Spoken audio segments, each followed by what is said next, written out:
So we all know that Texas has scenic views and beautiful landscapes, but did you know that Texas is also home to over 3,000 caves? Which brings us here to Boerne, Texas, where today we are exploring a cave site that's known for its unique formations, and it's all happening 80 feet underground. Thank you so much for having us out here today. It is a beautiful day to be out here in Boerne, Texas. So I have to ask the first question, which I'm pretty sure you get it all the time, is why settle for Cave Without a Name as your name? Yeah, it's a question we get a lot, Yeah. but it's one that has a very cute story. Awesome. Yes, the owner, he opened up a contest and offered $250 to a local child that could come up with the best name for the cave. Yes, and he settled on Cave Without a Name because he said it was too pretty for words. Oh, how sweet. First timers out here, what should we expect as far as the experience goes? Well, I would suggest families come for the weekend. We have fire pits available, picnic tables. We have a nice pavilion out there if you wanted to have an event or your birthday out there. Then I would recommend coming over, taking the tour. What really sets us apart is our beautiful formations. First, I would start with our Rimstone Dam room. It is my favorite room in the entire cave. It has beautiful formations, a lot of water. And speaking of water, we also have a beautiful underground river. Oh, yeah. How cool. Yeah, it's beautiful. We also have the Queen's Throne Room. Okay, that sounds fun. It is not just fun, it's magical. It provides a great experience to both guests and performers that like playing in there. The natural acoustics in there are just unmatched. We are excited to get going because it is a beautiful day for some spelunking and exploring. So let's do this, Andy. Let's get going. Yeah. All right, so my name's Mike Burrell. I'll be your tour guide. We're gonna start the actual tour about halfway down the stair. All right, let's get this party started. This part was blasted in around the original entrance that I'm gonna show you in a second. So we're looking straight up at the original entrance to the cave. This was discovered in the 20s when ranchers out here noticed steam coming up. They got curious about that and moved the rock. Once they moved the rock, a goat fell in here. So the first people that we know of that went down in here went down to remove the goat.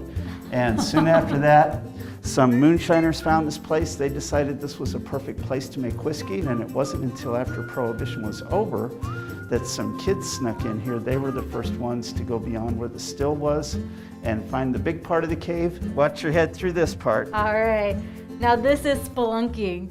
We're in a cave, y'all. All right, so this is what the kids found. Oh, wow.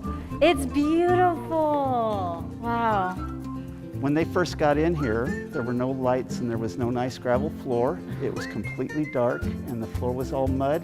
They had one working flashlight between the three of them and a lantern. Wow. Can you imagine being here as a child with one flashlight, one lantern, and trying to light up this beautiful, beautiful space? All right, so here's a nice long soda straw. Soda straws. Right. Soda straws are hollow in the middle, just like a straw. Another thing that happens is water will run down the wall and it'll leave a trail. Eventually that trail will turn into a nice curtain or drapery formation. Oh, cool. And this cave has lots of draperies. Yes, beautiful, beautiful. And if it looks like bacon, it's called bacon. It has dark and light layers and kind of translucent. It's called bacon. It's called cave bacon. And you don't eat it? No. Too crunchy. Too crunchy. Some people like to call it the food court because people, you know, a lot of stuff looks like food. I was going to say, it looks like a popcorn ceiling. Yeah. And a giant carrot. What's up, Doc? And a 40-scoop ice cream cone. And then back here in the corner is the reason this room's called the White Grapes room. It's the white grapes. Oh, they do look like white grapes, a little bundle. Oh, wow. Oh my goodness, it's so beautiful. All right, so I have to show you my favorite one of all. This formation just, when you put a light on it, it just glitters, glistens, sparkles. So this is where we have concerts, 200 people sitting in chairs. Pretty much fills up this space and it sounds incredible. So wow. Stay tuned, we will have concerts again someday. Yay! The last concert was on Valentine's Day. Not sure when the next one's gonna be. And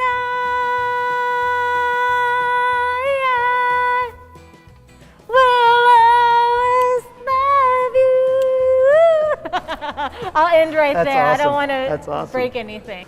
All right, so this is where the commercial part of the cave ends and the wild part of the cave begins. Beyond here, there's no more light, and you got to get in that creek to go either direction. You've seen about 1/8 of what we know of this cave. The rest of it's in water or underwater, or you got to go through water to get to it.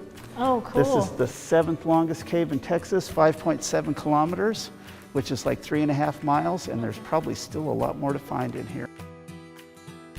As you know, Cave Without a Name remains nameless, but deserves all the praise for its beautiful formations and its caves. So if you're ever in the Boerne area, make sure to come out and check this place out. And don't forget to tell them YOLO Texas sent ya.